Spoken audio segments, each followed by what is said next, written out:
about tonight is some pretty heavy information.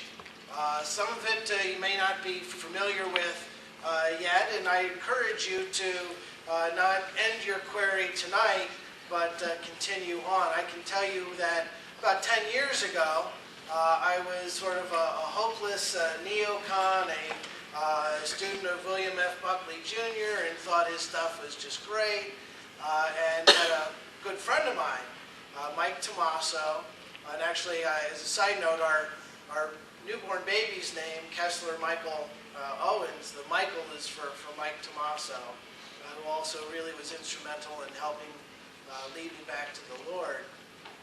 Mike Tommaso kept telling me what was going on in government. And I thought, you know what? I mean, I've been to some of the finest universities. I got a scholarship and went over to England, studied at Oxford. And you're telling me stuff I haven't heard before, so obviously it must not be true. Probably sound like a liberal now. And it really wasn't to the point in which I said, you know what, I'm going to start doing my homework so I can go back to Mike and tell him how wrong he is, that I started finding out how right he is. And that's where my journey began. And so I would encourage you today to look at the information that we're talking about, sort of like a grand juror investigating some information. Has anybody served on grand jury duty before? Right, we've got a couple folks. Those that have served on grand jury duty will know that you're not at this point looking for proof beyond a reasonable doubt. You're just looking for probable cause. Is there something to this that warrants further investigation? So it is with that mindset that I ask you to consider what we're talking about today. And then when you leave here tonight, you know, if you're not already, you know, some of you may have already been down this rabbit trail before and know what's going on. But if you haven't, at that point, try to think of yourself in the role of a defense attorney and try to prove it wrong. Because that's where it makes such a difference. You know, so often I've seen atheists look at some of the writings of Thomas Jefferson and say, oh, Jefferson was an atheist, because they pull out the snippet that says, question even the very existence of God. But when you look at the fuller quote, what Jefferson is saying there is he said, you know what? In order to prove to yourself the truth of Jesus Christ, question the existence of God and do your homework, because once you have, then you will have the faith of Christ in you forever. And that's what he was telling his nephew. And consider that as we go forward. So today we're going to be talking about defending liberty. And let me start with a noted master tactician of military, Sun Tzu, from a book called Art of War. Some of you may be familiar with it. And here's a couple tidbits from Sun Tzu. If you know neither the enemy nor yourself, you're going to lose every single time you go out to war. If you know yourself, but not the enemy, it's going to be a 50-50 kind of deal. Now, today in this group, I'm assuming that you guys have a pretty good understanding of what the United States is supposed to be, what our founding fathers were all about, and what our government is supposed to be doing. And that's knowing yourself. Tonight's focus, however, is going to be on the other side of that. It's going to be about knowing the enemy, because if you know the enemy and you know yourself, you're going to win every battle. And that's the focus that we're going to put on tonight, and the purpose of why we're talking about this stuff tonight. One other tidbit I want to share with you: all warfare is based upon deception. So keep that in mind. All right. Let's talk about the topics of discussion tonight. We're going to identify the enemy. We're going to examine the tactics of the enemy. We're going to understand the goals and motivations of the enemy. We're going to go through about 100 years of history in about 10 minutes, so we'll be moving real fast through slides then. We're going to understand how to recognize the truth in a sea of garbage. As some of you might be familiar, there's a lot of stuff on the internet. Yeah, well, we're going to give you some clues on how to sort through all that stuff. And then lastly, we're going to talk about solutions because, you know, I have no intention of being the best informed inmate in a concentration camp. So we've got to talk about solutions so we know how we're going to take the fight to the enemy. So we're going to examine some evidence. We're going to look at confessions. We're going to look at statements of friends and defectors. We're going to review enemy action and infiltration. And we're going to look at some of the research by some of the real intellectuals of the liberty movement. All right. First, let's just recap what we are. We're a republic and not a democracy. Right? Everybody's with me there so far, right? And the government has few and defined powers. That's what it's supposed to be, right? So that begs the question, how did we get so far removed from that foundation? Because if you look at the reality of what's happening today, we look a lot more like a democracy than a republic. The government has few and defined what they can do whatever they want, including like health care. Right? That's what they're telling you. So how did we get so far removed from the foundation? I will suggest to you that there are three ways to look at it. There's evolutionary history, which is Marx's point of view. There's mistakes happen because, you know, maybe it's just good people that keep making some mistakes that got us into this mess. Or purposeful design. I'm going to suggest to you it's the latter, but hold on a second. And I should say, on evolutionary history, you know, we're not going to delve into that viewpoint, but just to give you an idea if you want to look into that. Some of you might be familiar with Cleon Skousen, right? Wrote 5,000-Year Lead. Well, I've got another book that he wrote called The Naked Communist, which really talks about this evolutionary history and what that's all about, and debunks that thoroughly. So Skousen's got another excellent title on that. So, but mistakes happen, right? I mean, that could be the case, right? So let's take a look at what this guy has to say. That is the very first Secretary of Defense. It used to be called Secretary of War. Now it's Secretary of Defense, James Forrestal. He says, "These men are not incompetent or stupid. They are crafty and brilliant. Consistency has never been a mark of stupidity. If they were merely stupid, they would occasionally make a mistake in our favor." And consider what has happened in the 20th century. Doesn't matter if it's a Republican administration or a Democrat administration, we roll on through. Consider the income tax. Every time you hear a Republican or a Democrat talk about tax, they'll say, oh, the system's awful and the big code and everything. But guess what? Has it changed? It's gotten bigger. It's gotten bigger. It's gotten worse. Right? So there has been a thorough movement to unhook us from the anchor that made our nation great. So this isn't just this back and forth. This has been consistent movement. So let's talk about that. All right. You know, as a prosecutor, confessions were the best way to get a conviction. And this one's something else. Unfortunately, that type is too small. I'll have to readjust that. But let me read it to you. And I've got a copy of his book right here. You can, when we have a break, you feel free to come take a look at this stuff. Here's what he has to say. It's David Rockefeller right there.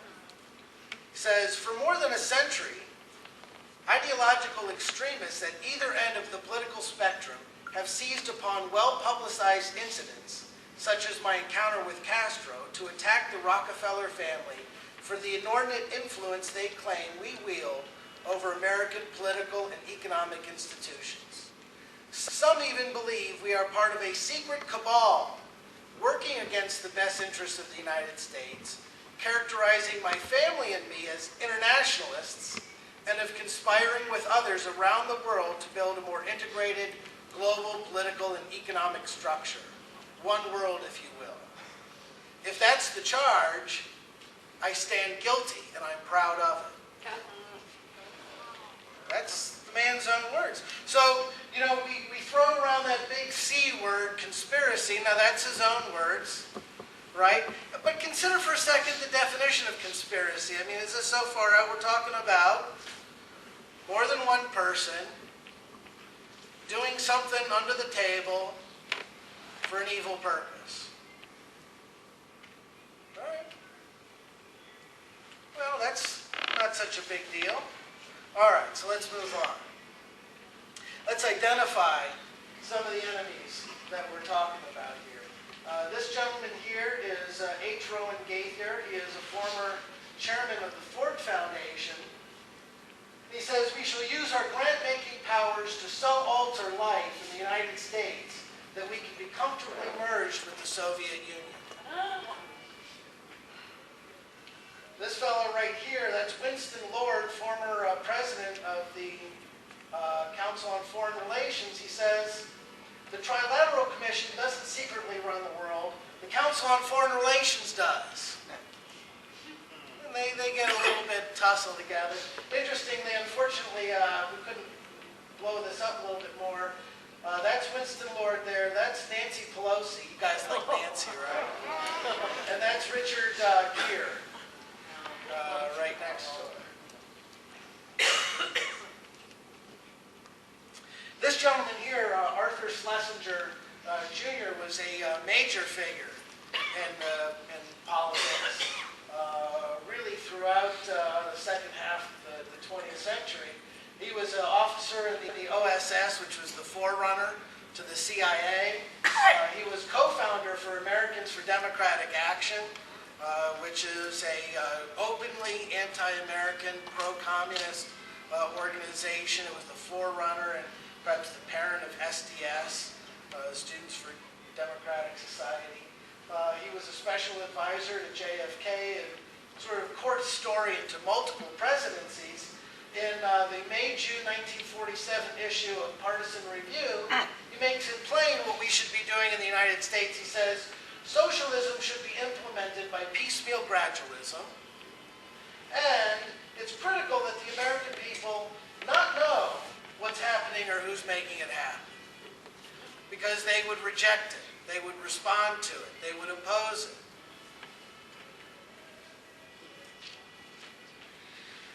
So we move on then to Carol Quigley, and this comes out of this book here, Tragedy and Hope. Carol Quigley was an intellectual mentor to a whole host of big-time political advisors. He came to probably popular prominence in the Clinton administration. Bill Clinton talked about him as being his most influential professor when he was going through school, and the guy that he most looked to in his political education. Quigley has this to say. He says, there does exist, and has existed for a generation, an international Anglophile network, which operates to some extent in the way the radical right believes the Communist Act. In fact, this network, which we may identify as the roundtable groups, has no aversion to cooperating with the communists or any other group, and frequently does so. I know of the operation of this network because I have studied it for 20 years and was permitted for 2 years in the early 60s to examine its papers and secret records. I have no aversion to it or most of its aims, and have for much of my life been close to it and many of its instruments. I have objected both in the past and recently to a few of its policies, but in general, my chief difference of opinion is that it wishes to remain unknown, and I believe its role in history is significant enough to be known. He also gives us a little idea of how things work out, where he says, the argument that the two parties should represent opposed ideals and policies, one perhaps of the right and the other of the left, is a foolish idea acceptable only to doctrinaire and academic thinkers.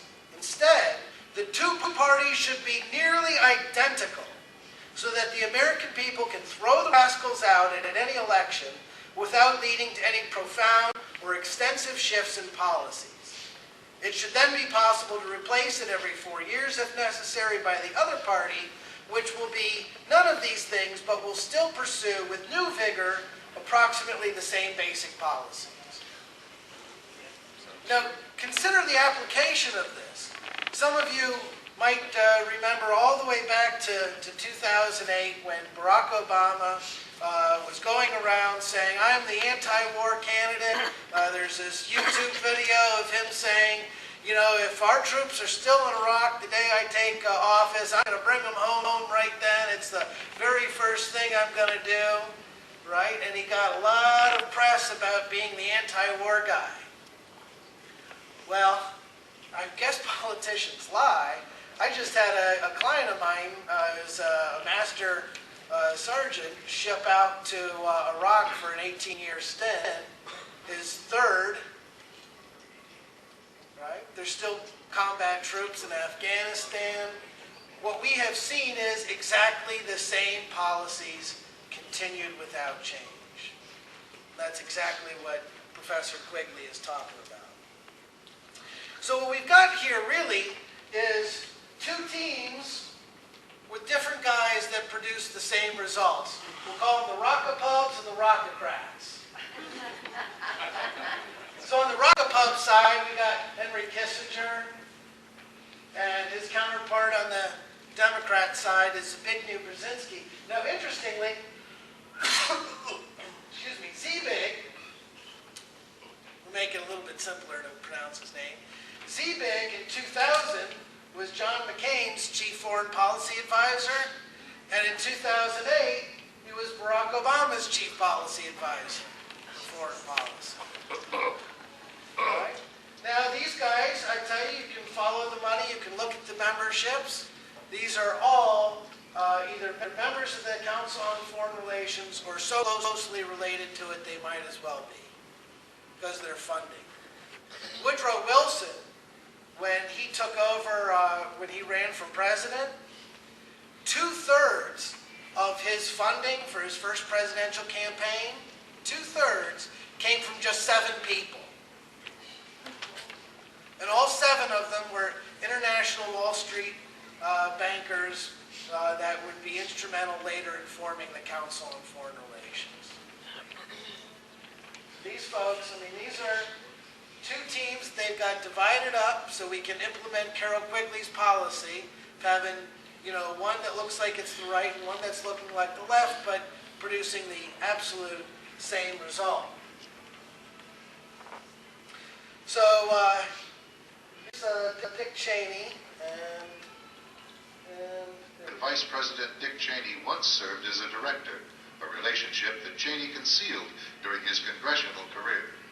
It's good to be back at the Council on Foreign Relations. As Pete mentioned, I've been a member for a long time and was actually a director for some period of time. I never mentioned that when I was campaigning for re-election back home in Wyoming.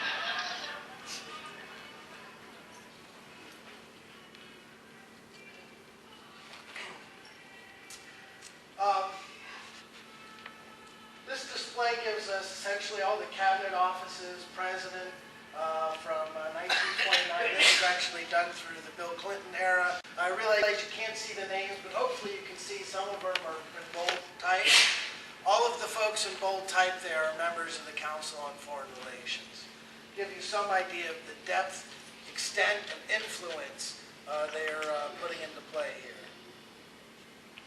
So here's Hillary Clinton. Oh, thank you very much, Richard, and I am delighted to be here in these new headquarters. I have been often to, I guess, the mothership in New York City, but it's good to have an outpost of the Council right here down the street from the State Department. We get a lot of advice from the Council, so this will mean I won't have this far to go to be told what we should be doing and how we should think about the future. Now that's Hillary Clinton talking about the opening of the new CFR headquarters in Washington, D.C., their main headquarters in New York. She made reference to it. This fellow here, Richard Haas, is currently the president of the Council on Foreign Relations. He served in 2008 as the chief foreign policy advisor for Mike Huckabee. So there have been defectors that have been members of the Council on Foreign Relations that came to understand exactly what's going on and said, oh my gosh, I want no part of that. This man is Admiral Chester Ward. He says the main purpose of the Council on Foreign Relations is promoting the disarmament of U.S. sovereignty and national independence and submergence into a powerful one-world government. He goes on to explain some of the tactics used. He says, once the ruling members of the CFR have decided that the U.S. government should adopt a particular policy, the very substantial research facilities of the CFR are put to work to develop arguments, intellectual and emotional, to support the new policy and to confound and discredit intellectually and politically any opposition. Now consider the application of that.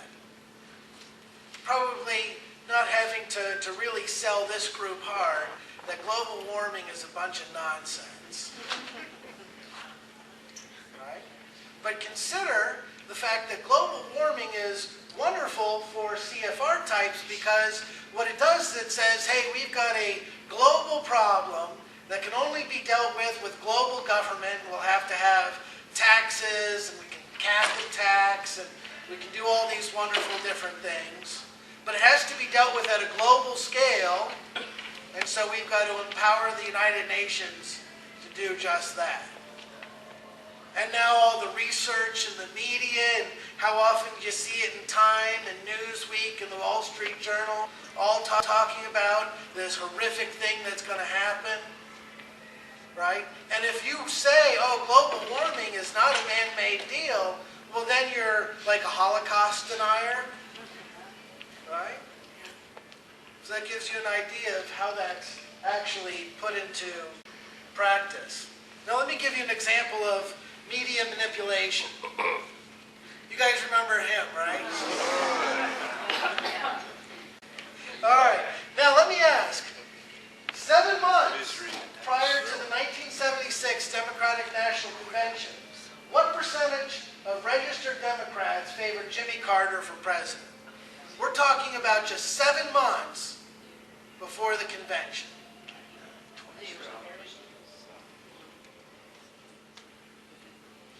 4%. The guy was an unknown. Nobody had any. We're talking 7 months before the convention. But he knew the right people. This is from Barry Goldwater, his memoirs with no apology, says, David Rockefeller and Zbigniew Brzezinski found Jimmy Carter to be their ideal candidate. They helped win him the nomination and the presidency. To accomplish this purpose, they mobilized the power of the Wall Street brokers and the media controllers. I've got a copy of Goldwater's book right here, and you can take a look at that also during a break. So let's understand a little bit more about their tactics. This is again from Without Apologies, Barry Goldwater's book. He says, the Trilateral Commission, and for our purposes, the Trilateral Commission and the Council on Foreign Relations are almost interchangeably. Structurally, they're a little bit different, but they're controlled by the same people and for the same purposes. He says, the Trilateral Commission is intended to be the vehicle for multinational consolidation of the commercial and banking interests by seizing control of the political government of the United States. The Trilateral Commission represents a skillful, coordinated effort to seize control and consolidate the 4 centers of power: political, monetary, intellectual, and ecclesiastical. What the Trilateral Commission intends is to create a worldwide economic power superior to the political governments of the nation-states involved. The managers and creators of the system, they will rule the future. So let me give you a little statement from Walter Cronkite. The World Federalist Association, or WFA, is one of the largest organizations that openly promote world government. Periodically, the WFA extends a Global Governance Award to a prominent individual pushing for the same goal. Former CBS anchorman Walter Cronkite was among the recipients of the WFA award. Thank you very much. Today we must develop federal structures on a global level to deal with world problems. We need a system of enforceable world law, a democratic federal world government. In a closed-circuit hookup, Hillary Clinton congratulated Cronkite. For decades, you told us the way it is. But tonight, we honor you for fighting for the way it could be. In 1993, the WFA honored an editor for Time magazine for an essay he had written entitled The Birth of a Global Nation. Nationhood as we know it will be obsolete. All states will recognize a single global authority. After receiving the award, the editor, Sproul Talbot, was appointed Deputy Secretary of State in the Clinton administration.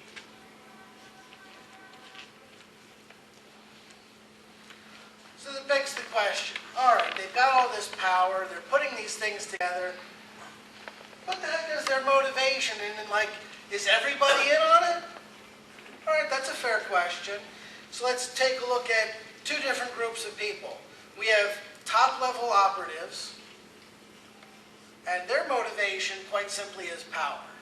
They've got lots of money. David Rockefeller has got plenty of money, but it's a function of power.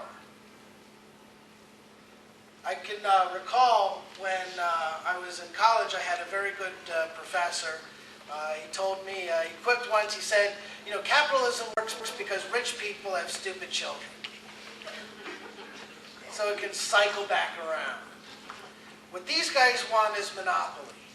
They don't want competition, they want monopoly. So it doesn't really matter how stupid their kids are. They've set it up so it's foolproof. They can't possibly lose it, and there is no competition. Now let me tell you the other thing about power. If, you know, I walked in the room and I said to Charlie, hey Charlie, I'm going to give you this knife, I want you to slit this man's throat. Right?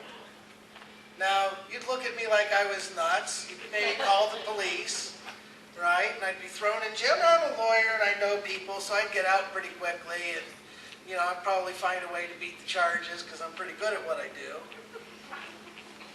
But let me give you this analogy. If you're in communist China and Chairman Mao walks in and he says, Charlie, I want you to slit this gentleman's throat. Now, Charlie's only question is it his throat or mine? Now, gentlemen, that's power. That's a very real definition, base terms of what power is all about. And that's what these guys are seeking. Now, there's a whole bunch of other folks, call them the puppets, and here I'm talking about your George Bushes and your Barack Obamas, the mouthpieces to the whole thing, Bill Clinton. They're in it for money, ego, self-aggrandizement, right? Because they know that's how you get along, right? They see the score. They know what the deal is. And they're, for the most part, moral reprobates. They'll do whatever they want. They see no purpose in holding back. So again, we've got few at the top, many at the bottom. That's what they're in for. Now, that is why it's so critical, however, in the liberty community, that we be principled people. Because the moral reprobates, they will blow whichever way the wind's going to take them that gets them to where they want to be. But moral, principled people, they will do what's right because it is right, even if that means sacrificing themselves personally. And that's going to be our difference. So let's understand the end goal. That's Zbigniew Brzezinski says, we cannot leap into world government through one quick step. The precondition for eventual and genuine globalization is progressive regionalization. Because of that, we move towards larger, more stable, more cooperative units. So we're not looking at throwing it all in together all at once. The compromise things all over the place, and then you get there. So this, of course, reminds you of that old adage, you know, you don't throw the frog in a boiling pot. Put them in when it's nice and cool, turn up the heat slowly, and we don't have a problem. That's the principle, and it works very well. So let me give you an example of regionalization. That's the European Union right there. The European Union, of course, used to be all these different nations. They used to war with each other. They used to have some pretty big differences. Now they're all in one big regional block. And that makes it very easy then to stack the bigger blocks together in government. Now, interestingly enough, the European Union was paid for by someone you probably know. Anybody want to know who paid for putting that together? No. You did! It was called the Marshall Plan. And it was very effective in allowing that to come together. That's what that money was for. Originally, they were going to call it the Truman Plan. Then they realized that the Republicans might not go for it. So they'll call it the Marshall Plan, and hey, now we got welfare for Europe. Right? But the real key to it was being able to put that together. So we have worldwide regionalization. We have the European Union, there's an African Union, an Asian Union, an Arab League, a Pacific Union, which is Australia and some of the islands that surround it, a South American Union, and a free trade area of the Americas. Now they've had a dickens of a trouble with that one, because the John Birch Society's been really hounding them on it. They first they tried to do it as the free trade area of the Americas. That got stopped. Then they called it the North American Union. That got stopped. Then they call it the Security and Prosperity Partnership. That got stopped. Now they're still working on it because they don't see no, they just see not yet. And they're still putting this thing together, but that's what's going on there. And when you look at the trade programs that make just absolutely no sense for the United States, NAFTA being a primary example, understand that's got nothing to do with free trade. It's managed trade to begin with, but really what it is it's the precursor to bringing folks together for regionalization. And that's what the end goal is. That's why you're getting NAFTA and CAFTA, because when they couldn't get the whole cookie jar, they decided to start breaking it up a little bit and put it together slowly. All right, so let's talk about the formation of a regional bloc. A special televised meeting of the New York-based Council on Foreign Relations provides a window to the real story. The speaker, Vice President Dick Cheney, takes a question from David Rockefeller. Vice President, I just liked so much your whole speech, but I was particularly pleased that you gave such a strong endorsement for the free trade agreement for all the Americans, subject that has been of great concern to me for many years, and particularly recently, and I think it's absolutely essential for the strength of our economy. Rockefeller's role in the drive for an FTAA was a lot more central than he portrays. Rockefeller cultivated Latin American leaders who could be counted on to support such a proposal. Both the 1994 Miami Summit and the FTAA proposal were conceived and nurtured by a Rockefeller-created network. Prominent among the organizations sponsoring the Miami event were the Council of the Americas, founder and honorary chairman, David Rockefeller. The Americas Society, chairman, David Rockefeller. The Forum of the Americas, founder, David Rockefeller. The Institute for International Economics, financial backer and member, David Rockefeller. The Trilateral Commission, founder and honorary chairman, David Rockefeller. So let's talk about some of the beginnings of the Council on Foreign Relations, so we can give you some understanding. This fellow here is a fellow by the name of Edward Mandell House.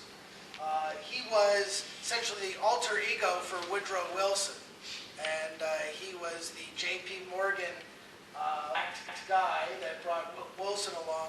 Interestingly enough, when you look at where Wilson came from. It was a story very much like Jimmy Carter's, that here's a guy who was in total obscurity, and then all of a sudden he's the president. Nobody's got any clue how that happened. Well, I think we know what's going on. Anyway, he wrote a book called Philip Drew Administrator. Now, this is a work of fiction. It wasn't, like a historical book. What he was doing was essentially laying out the blueprint for how we need to move in America with the welfare state and socialism. And here's what he had in mind. Drops a little bit of a bomb. He says, I'm trying for socialism as dreamed of by Karl Marx. And he gives us some ideas of how he's going to implement that. He says, we're going to have an income tax. Yep, we got an income tax. We're going to have a national bank called the Federal Reserve. Yep, we got one of those.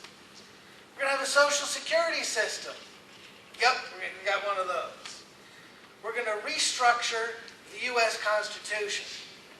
Well, I'll tell you what, when you look at the practical implications of what they're doing in Washington, healthcare, the rest of it, they've essentially done it, but they actually want to restructure the Constitution. This is a book called The Emerging Constitution. It's written by a senior CFR guy named Rexford Tugwell. And this was funded by hundreds of millions of dollars through the Ford Foundation. And in the index to this book is something called the Constitution for the New States. And it is the new model of what they want to use. Now, of course, it has things like you have freedom of speech and all these wonderful rights, except wherein provided by law. Right? And that's how they operate. Now, their system for getting this done is quite ingenious. What they've done is they look at our existing Constitution, and in Article 5, there are two different methods for amending the Constitution. There's the one that you're probably already familiar with, where it goes through the House and then it's ratified by all the states and all that kind of stuff. Well, there's also something called a constitutional convention method, right? Now, when a constitutional convention is called, even though state assemblies might say, we're going to limit this, you can only look at this issue or that issue, the legal precedent says that they can come in and they can do whatever they want. Plus, it's Congress that gets to choose who the delegates are and where they meet. Moreover, the ratification process can be whatever they want it to be. It's like a one-day national referendum, winner takes all. They could do it that way if they wanted. And that's their goal. Now, it takes 34 states to call a con-con. They got as close as 32 states to get it done. Again, there were activists that knew what was going on, that got involved, that started war, and there was actually in the 80s, when they got to 32 states, they had picked 7 states that they thought were most susceptible. And over the course of that summer, they launched an all-out blitz in 7 states to try and put it over the level. And the forces of liberty saddled up, and Liberty went 7-0 that summer and beat them back. And continued working, and now 11 states have rescinded their con-con calls. And understand, these are sort of brilliant, because what they did is they figured, look, if people see this as a liberal thing, they'll never go for it. So what we'll do is we'll guise this in the idea of calling it a balanced budget amendment, and the states will say, hey, you're only looking to do it for the purpose of saying there's going to be amendment to the existing Constitution, that they're mandated to have a balanced budget, right? Which sounds great, right? But it's a Trojan horse. It's a trap. Because once you call that con-con, all bets are off. And how do we know this? Well, in 1787, that's exactly what happened. Right? So we know from historical basis what's going on. He wants to establish an imperial presidency. Interesting, I can't remember who the author is offhand, but there was probably one of the best memoirs of Dick Nixon was entitled Imperial Presidency. And that was the idea that the president should be able to declare war, should be able to, do all kinds of different things without congressional approval, right? Remember, the Constitution in Article 1, Section 8 says who gets to declare war? Congress. That hasn't happened in a while, has it? But now we've been at war a few times, haven't we? All right? That's what imperial. Interestingly, when you go back and you look at the Federalist Papers, when they were, defending the idea of a president, they said, oh, no, you don't understand. A president is way different from a king. For example, a president doesn't get to declare war. Right? That's some of the differences. And then lastly, world government. That's what he determined as socialism as dreamed of by Karl Marx. That's what he wanted to implement. So that's exactly what they tried to do. In World War I, at its ending point, they put together the League of Nations, right? And it was Edward Mandell House and all these CFR types. CFR wasn't founded at that point, but the same guys that would later be instrumental in its founding, they were over there, and they put it together. And this was the absolute centerpiece of Woodrow Wilson's administration at the close of World War I. Now, does anybody remember what happened to that bad boy?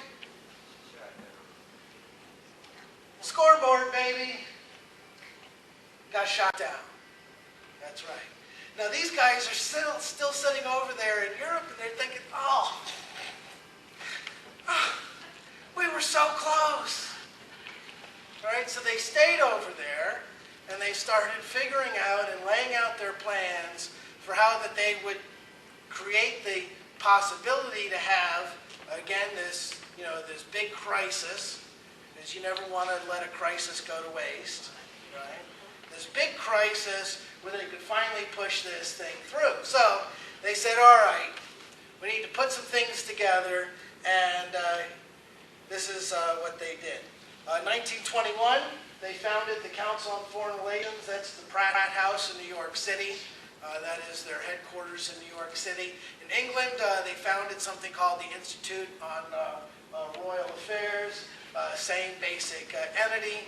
And this then would become the outpost for putting together and laying out their efforts to continue what they lost after World War I. Now, they needed a big crisis again, right? Because they knew that they were only going to get this done after a big crisis. So what they decided was, all right, we need another big war. So they decided that they would fund that, create it, get it going. Anthony Sutton is really a brilliant guy. I've got a copy of his book right here. He was a professor of economics at UCLA, and then went to Stanford University, was a professor at Stanford University. He was really, at the cutting edge of doing forensic accounting. Because what he did is he started going back through the bank records to check out who was paying for what and how they put it together. All right, let's hear what Anthony Sutton has to say. Dr. Sutton, you wrote 3 series of books while you were a research fellow at the Hoover Institute. Can you give me basically the background, the content of these series? Yes, the series I wrote at the Hoover Institution, Stanford University, concerned the transfers of Western technology to the Soviet Union, and essentially comprised 3 individual books. Each book covers a period of time since 1917. And then you wrote a second series of books on Wall Street. Yes, these were trade books. In other words, they're not academic books. They're written for the general public. They concerned the build-up of the 3 types of socialism: Bolshevik socialism in Russia, what we might call welfare socialism in the United States, and Hitlerian or National Socialism. And each book examines the financing and the contributions made by Wall Street, by international bankers, to the development of that specific form of socialism. Now, in your research and analysis, and your efforts to bring out the facts about what was going on in our society, did you encounter any effort to discourage you, to prevent you from bringing out the background of America's involvement in the financing of international communism? Yes, very definitely. For example, when I was at the Hoover Institution, in 1972, I went to Miami Beach to give some testimony before the Republican National Committee. And although a congressman had hand-delivered to the wire services this testimony, which was later printed, the wire services refused to transmit it to the newspapers. Then when I got back to the Hoover Institution in California, I was called into the office of the director, and I was told in no uncertain terms not to make any more speeches like that, and that this information should not be made public. Goes on to give a explanation of some of the specifics. An independent author without any ties whatsoever. Let's go a little bit into the background of the financing of the German war machine that we fought in the period 1941 to 1945. Could we start, first of all, with the original financing of Hitler between 1922 and 1923, when he was first making his effort to come into prominence in Germany? The original financing of Hitler, that's in the years 1922, came only partly from Germany. One of the most prominent Americans concerned with financing Hitler was Henry Ford. In fact, Henry Ford received a medal in 1938 for his assistance to the early Nazi Party. Then, of course, Hitler had his attempted push in 1923. He went to jail, and then we begin another era in the rise of Hitler. Right, and of course, he eventually came to power in 1933 by the electoral process.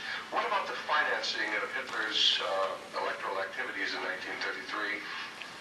This I can trace. I have traced it very exactly. I discovered amongst the Nuremberg records a series of bank transfer slips to the Doppelschickler Bank in Berlin to an account which was under the control of Rudolf Hess. And this was the fund that was used to finance Hitler's access to power in March 1973. And amongst the corporations that transferred money to Hitler, I find not only R.G. Farman, which is quite widely known, but also German General Electric, AEG, which is under the control of General Electric in the United States, or was at that time, and companies like Osram and... Now, what was the tie-in between Osram and General Electric? The tie-in was a share tie-in. International General Electric in the United States had controlling interest in German General Electric, and also through share interlocks, a controlling interest in Osram in Germany. So then, we have General Electric helping to finance Adolf Hitler's rise to power, or any other large American corporations involved? Very definitely. Standard Oil, through its technical association with I.G. Farman, for example, Germany could not have gone to war in 1939 without tetraethyl. You need tetraethyl to raise the octane value of aviation gasoline. Germany had no means of doing that. This was developed in the ethyl laboratories in the United States and transferred to the Germans.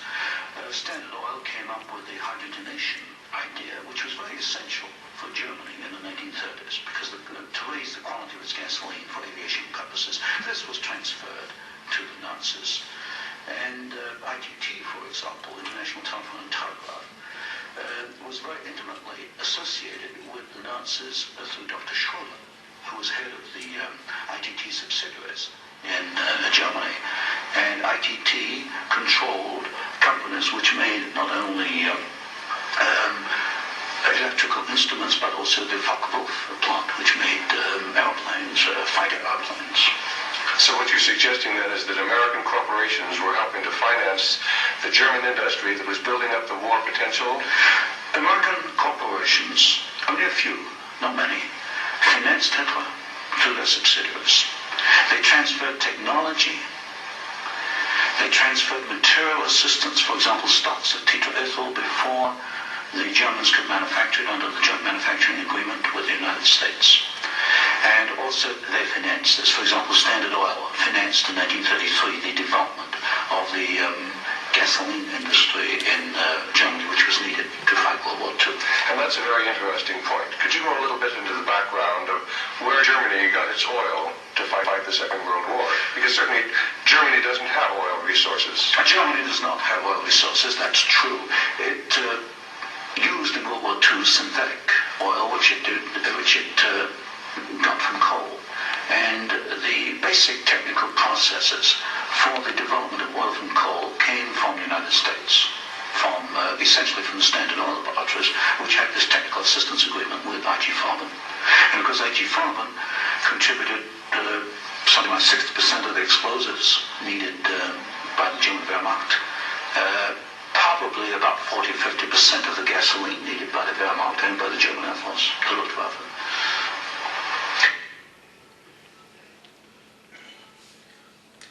So let's talk about post-war and how they then put together their plans. Let's go to Yalta, 1945. That's probably the most famous photo from the Yalta Conference, the big three. There's Churchill, FDR, and Stalin there. Of course, he was known as Uncle Joe then. Yeah. All right. Anybody know who that gentleman is? It's a fellow by the name of Alger Hiss. Alger Hiss was FDR's chief advisor at the Yalta Conference. And here's another photo right here. That's Winston Churchill. Right here is Joe Stalin. Here in the middle is FDR. Sitting right next to him is Alger Hiss. Yalta later became to know as the betrayal at Yalta, because this is the point at which, essentially, for no particularly good reason, they're giving the Soviet Union vast dominion in the post-World War period. And of course, they're also laying out the foundation for a conference to be held in San Francisco. So that is the photos from the 1946 conference in San Francisco. This is the foundation then of the United Nations. This here is Alger Hiss. Anybody want to know who the first Secretary General of the United Nations was? Alger Hiss. That fellow right next to him is a fellow by the name of Molotov. Some of you heard of a Molotov cocktail, right? That was named after this gentleman because before the war started, and this sort of gets brushed into the dustbins of history, but anyone want to remember who attacked Poland in 1939? The Russians did, and the British and the French went to war with Germany for it. That's right. It was the Russians and the Germans. Now everybody seems to forget about the Russians being invaded. Now, the Germans had thrown in, it was the Ribbentrop-Molotov pact that allowed them to both attack into Poland. The Germans had thrown in that the Russians could also attack Finland, and it was in Finland where the Russians got their butts pretty much kicked all over the place by these Finns on skis. The Finns came up with this little invention of sort of an IED that you could put together in your kitchen and throw at the Russian troops, and that's what the Molotov cocktail was. I remember one of my most memorable seminars in college was the professor saying, "You guys interested in how to make a Molotov cocktail?" I said, "Yeah!" We spent a half hour on how to make a Molotov cocktail. This is the American delegation arriving in San Francisco. 47 members of the American delegation were members of the Council on Foreign Relations, including Alger Hiss. This is Alger Hiss arriving in Washington, D.C. with the now signed UN Charter. Has anybody ever read the UN Charter? I mean, it's a fascinating document.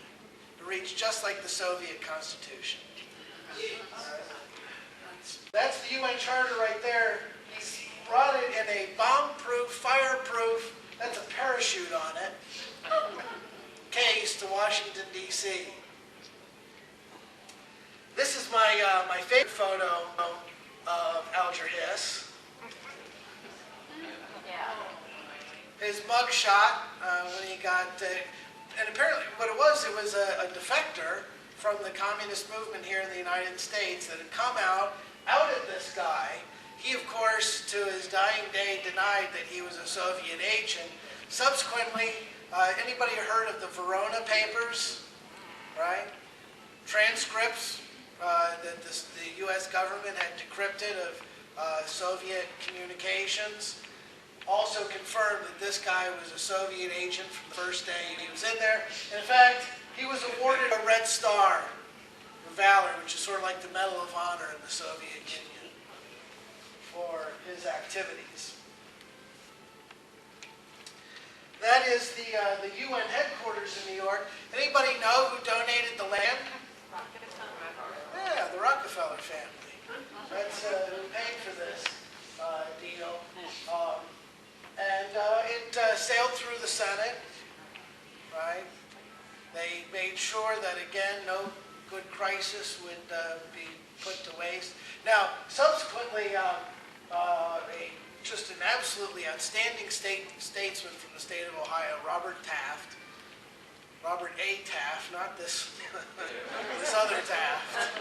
Robert A. Taft, Lion of the Senate, Mr. GOP, he had voted for this thing originally, right? And by 1950, he came out to publicly say, oh man, this was a mistake, this thing's a trap. We need to get out right now.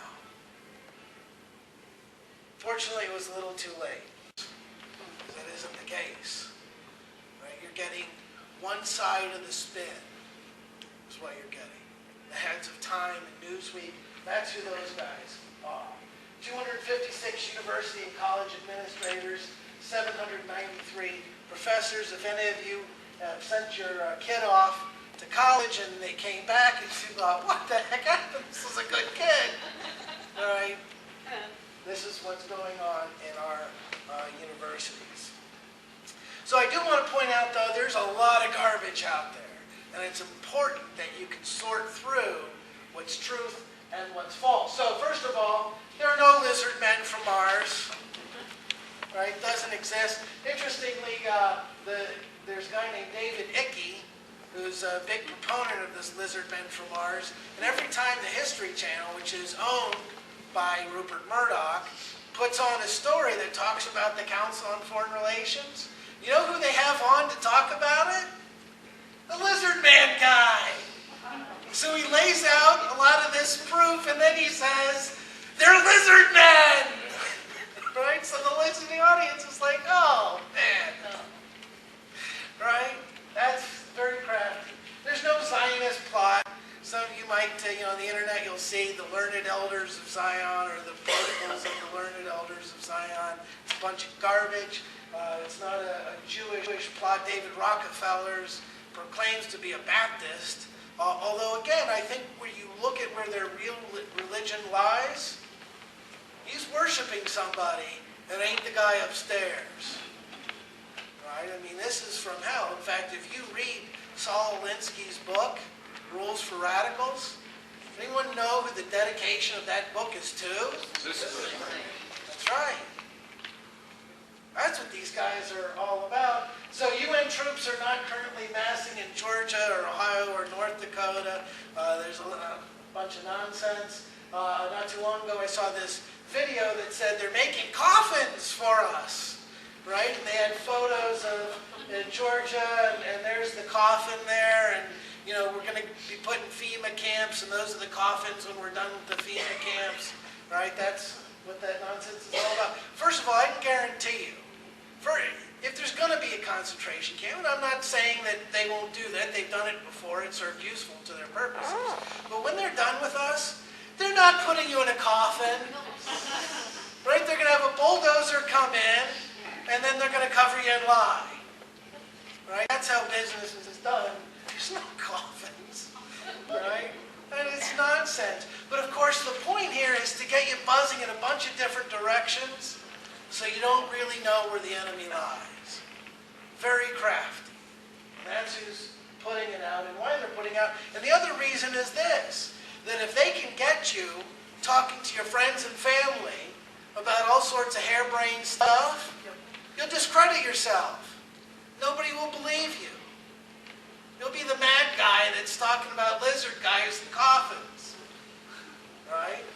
If they can get you to discredit yourself, you won't be able to accurately be in the fight and recruit others to join the side of liberty. They probably won't even listen to you about the Founding Fathers anymore. Are they lizard guys? I don't.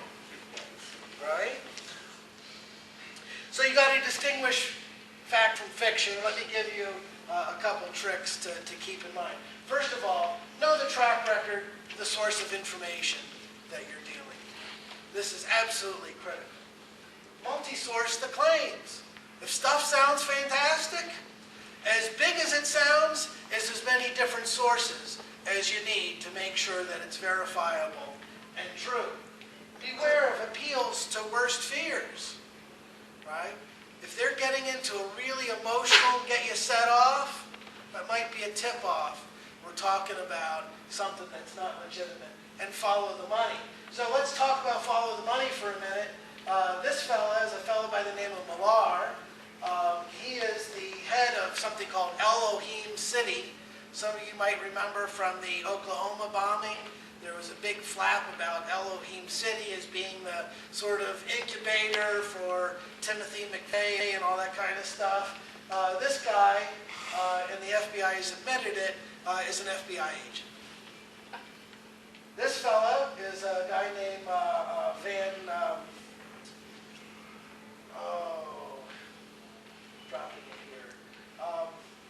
Slyke, I think is his name. He has been a correspondent for Alex Jones and Prison Planet and all that kind of stuff. We've been able to successfully track his money back to ABC Disney. This fella here is a fellow by the name of Richard Gage. He is the founder and president of Architects and Engineers for 9/11 Truth. He also, his money tracks back to radical communist sources as well. Now, I'm not saying that 9/11 isn't, I don't know what it is. But whatever this guy says it is, it probably isn't that. So we got to talk about some resources. And let me give you a couple real solid primers. I've got copies of all of them up here for you to take a look at.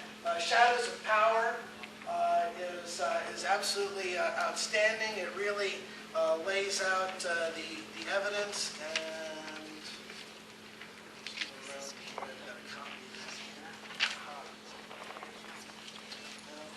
here we go. Shadows of Power. One of the things that has always impressed me about good works on this topic is that you will find that they have sources and footnotes that you can go back and double and triple check. And that's going to be your key for weeding out fact from fiction. The Blue Book from the John Birch Society, written by Robert Welch. When you read this thing, you'll think that this was written yesterday. It was written back in the 50s. None Dare Call It Conspiracy is really just outstanding. Gary Allen, that sold millions of copies back in the day. We talked about Cleon Skousen a little bit earlier. Of course, you're familiar with the 5,000-year leap. This book, The Naked Capitalist, is Cleon Skousen's expose of the Council on Foreign Relations and the Rockefeller family. And I mean, he's naming names and giving you specific dates, times, places, and exactly how they pulled this off. It's an excellent resource, and in fact, I've got an extra copy. Jim, that's your copy. Thank you, sir. So if you're interested in taking a look at this afterwards, see Jim about it. And you know what? You can go on Amazon.com and get all this stuff, and it's not terribly expensive to put it together. The UN Exposed by Bill Jasper. Jasper is one of the absolute best journalists out there that is intellectually he's just astounding, and his stuff is so meticulously researched, so you can source it, double source it, and everything else. And then The Creature from Jekyll Island is probably the best book on the founding of the Federal Reserve and what these guys are all about, and is definitely worth your time. So those are, if you want to start delving into this thing and start looking at the rabbit hole, those are the books that I'd recommend you start off with first. There's so much more, but those are good primers. So what do these men and women have in common? We've got John Wayne, the Duke, Colonel Mitchell Page, that's a Congressional Medal of Honor around his neck. Andy Boleyn is one of these Hasidic Jewish fellas, very interesting guy. I've had good conversations with him. Reverend Stephen Kraft, he quips that if you turn the lights out, you won't see him anymore for sure. Admiral Chester Ward, former CFR member. Got General Gatsis, a couple congressmen. Governor Butch Otter is the sitting governor of Idaho right now, and some of you may have heard Idaho was the first state in the nation to pass, at least out of the House, a nullification bill. Butch Otter's leadership really made that happen. These guys are all members of the John Birch Society and have been fighting this fight for years. They've seen what the score is, they've done their homework, they've done their research, and they know where the fight is and how important it is.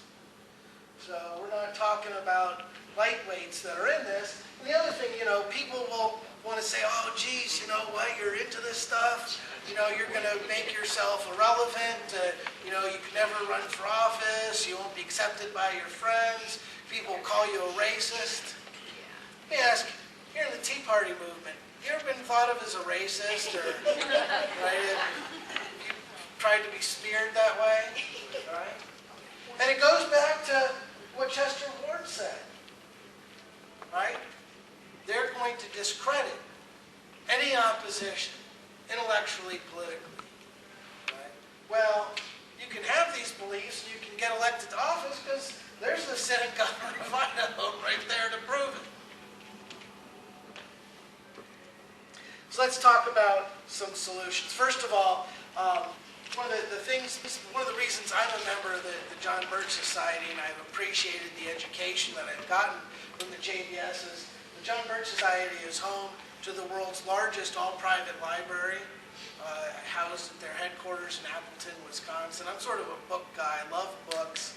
It seems like every week I get a package from Amazon.com. It's one of my fixes for the week. It drives my wife nuts when she sees the bank statement. It's Amazon, and all that kind of stuff. But I love books. Just love them. That's the headquarters at the JBS. And the mission statement is just simply this: to bring about less government, more responsibility, with God's help, a better world by providing leadership, education, and organized volunteer action in accordance with moral and constitutional principles. Because understand, we don't need moral reprobates in this movement because they will betray you. They will let you down. We need men and women of substance that will fight for what's right because it is right. This isn't a function of the ends justifies the mean. That works for Mao. It will not work for us. We cannot substitute what is biblically correct, morality that we must have to be leaders in our community. And that's what it's all about. And we have to understand that there will be no responsibility at any level of politics until there's responsibility at the electorate level. Right? So when we look at the election returns and we think, geez, the right guy didn't win yet. You know what? Because there's no responsibility at the electorate level yet. And that's going to lead us to a specific plan of action that we need for victory. First of all, inform ourselves on the principles and issues. That's the know yourself part, right? And I would say in the Tea Party communities that is being done fairly well, right? If I went on a speaking tour 2 years ago and I said, we're a republic and not a democracy, it had half the room thinking, is this guy a nutcase? Right? But here in this show, you guys all know that's basic. You guys know that. You know what the differences are. Understand the enemy, well, that's the next thing. Right? And that's what we're talking about tonight, and that's why it's so important we start getting this information out. Because we're going to have to educate and activate our friends. Right? Now, I've heard it said sometimes, you know what? Geez, I've been in this Tea Party movement, for a year or 2 years or 3 years, and, some of my friends and family, they're just not getting it yet, and I'm so frustrated. Why isn't this happening? Right? Yeah. Right? Well, you know what? The JBS has been doing this for 50 years. And what we have found is that you don't give up. Be loving, be patient, and be accurate and truthful. Because the truth will set us free. It's not going to happen overnight. And I can tell you in my own,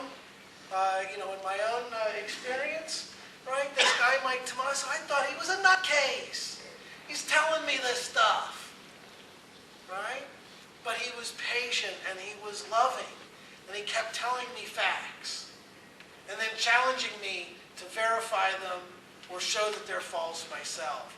And when I started saying, all right, I'm going to verify the stuff, that's when it really sank into me what was going on. So if you've got friends and family and they're not there yet, don't give up on them.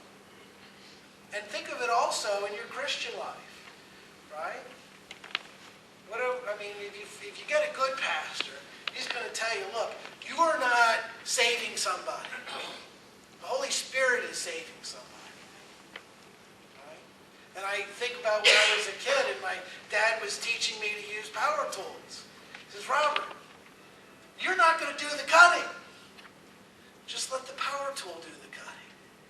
You're there to guide it. Let the tool do the work. And the same thing happens in evangelism. The same thing happens here. Right? Let them have the truth and be loving about it and let it sink in and work in their own lives, just as though we were bringing them the good news of Jesus Christ. We got to focus at the congressional level. This idea of who the president is and the rest of it, you know what? These guys have the president for the time being. They can keep the president. It's what happens at the congressional level that makes a difference. Now, there are some aspects of the Constitution that are actually still followed. They're getting fewer and fewer, but there's some that are still there. For example, if there's going to be a spending bill in Congress, where does that start? House. That's where we need to start. The House level. The congressional level. Now, it has been scientifically shown, and I was showing you some members of Congress up here, right? The reason that they were up here on the slide that I had before is because they had 500 committed members that understood who they were, that understood who the enemy was, that understood concerted political action in their congressional district. 500 members is the key, and they are unbeatable. Let me give you an example. There's a fellow down in Texas. But man, the establishment hates this guy. They can't stand him. And for 22 years, he has been the absolute bane in their side in Congress. A fellow by the name of Ron Paul. Now, they have redistricted Ron Paul. They have brought in every bigwig under the sun to kick him out. They had George Bush's mother down there campaigning against them, right? But his district has a very strong presence of John Birch Society members and chapters. In fact, so much so that when he was in for a while and then got out and then came back in, he was invited as soon as he got reelected for his second stint. He's still been in ever since then. Came to a JBS National Council dinner and he said, man, I want to thank you guys because what you guys are doing in my district, I'm standing here as a congressman from Texas. So what we need is not a particularly large group, but we do need a group of people that are committed, are focused, that understand what they're doing, and understand concerted action. We will take those congressional districts. So we need to train leaders and build chapters We need to change the voting record or change the congressman. Now, I can tell you that the New American magazine twice a year has published something called the Freedom Index. You can see exactly what the voting records are of these guys and why they are with or not with the Constitution, right? And I can guarantee you that in Congress right now, you have a very small group of committed leftists, a very small group of committed liberty fighters, and the rest of them there are just doing one of these. See how the wind's blowing, right? They don't really care what you have to say, but they do care what you do. Get active in their district, you will start changing their votes, or they know they will be gone. And I'll tell you, the snowball effect works. Most of these guys look at the international bankers and the Rockefellers and the rest of it, and they will do their bidding because they know that they don't want their money behind an opponent to throw them out. But if we start rolling in with guys in the liberty movement, these, folks that gauge the wind, they're going to start seeing that, hey, you know what? They can get reelected if they're part of the liberty movement. We're going to start seeing more members part of the liberty movement. Can work. We've got to restore constitutional government, and when all that's done, we have to understand that we have to maintain our vigilance. Right? Some, might think, oh, geez, we're going to work really hard, we're going to fix this thing, and then we're going to go back to sleep. Doesn't work that way. And that's why it's so important, especially for your children, that you're training them up right. Because they're going to be the future of this fight, and I guarantee you, if we win today, and we don't train the leaders for tomorrow, they'll be right back in this mess. And I know that because it's biblical truth. Right? How often did you see, in the books of Kings and Chronicles 1 and 2, so many instances in which, the righteous will come into power and they'll be blessed. And the next generation, they'll be right back into the mess.